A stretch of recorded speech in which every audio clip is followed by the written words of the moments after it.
ایک یہ کہتے ہیں کہ کسی نے کہا کہ جی شرک بہت بڑا گناہ ہے لیکن اس پہ قتل کی سزا نہیں ہوتی، لیکن توہین رسالت پر کیوں ہوتی ہے؟ دیکھیں مسئلہ ہے کہ شرک اللہ تعالیٰ کی ذات کے ساتھ ہے، اور توہین رسالت نبی کریم صلی اللہ علیہ وسلم کی ذات کے ساتھ ہے، اور اللہ تعالیٰ کی ذات بے نیاز ہے، اور مخلوق جو ہوتی ہے وہ محتاج ہوتی ہے۔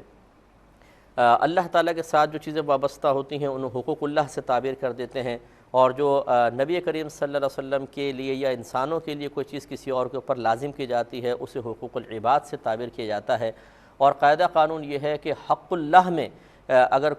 حق اللہ حق العبد جمع ہو جاتے ہیں مثال کے طور پہ، تو حق اللہ میں کوتاہی ہو جائے تو اللہ کے ذمہ کرم پر کرم فرما دے، لیکن حقوق العباد کا معاملہ انتہائی سخت ہوتا ہے، اسی لیے اللہ تعالیٰ اپنے حق پہ بندوں کو معاف کر دے گا، لیکن جب کسی مخلوق کے حق میں کوتاہی کی گئی ہوگی تو اس کا قاعدہ قانون ہے جو خود اس نے اپنی ذات پر لازم کیا ہے کہ مظلوم کو لازم کھڑا کرے گا، ظالم کو کھڑا کرے گا، اور پھر مظلوم کو ظالم سے بدلہ دلوائے گا۔ اس کا مطلب ہے کہ خود نگاہ باری تعالی میں حق العبد کی بہت زیادہ اہمیت ہے۔ تو بس اب چونکہ نبی کریم صلی اللہ علیہ وسلم کی کوئی توہین کا مرتکب ہوتا ہے تو اس نے نبی کریم صلی اللہ علیہ وسلم کے حق میں کوتاہی کی ہے، یہ اللہ تعالیٰ کا حق بھی بنتا ہے کہ اللہ کا حکم ہے کہ نبی کی تعظیم کرو، تو اس لحاظ سے اللہ کا حق بھی بنتا ہے، لیکن پہلے نبی کریم صلی اللہ علیہ وسلم کا حق ہے، لہٰذا اس میں آپ کے حق کو فوقیت دیتے ہوئے قتل کی سزا رکھی گئی ہے۔ ایک مختصر سا بریک لیں گے، انشاءاللہ اس پہ مختصر پھر کلام کریں گے، حاضر ہوتے ہیں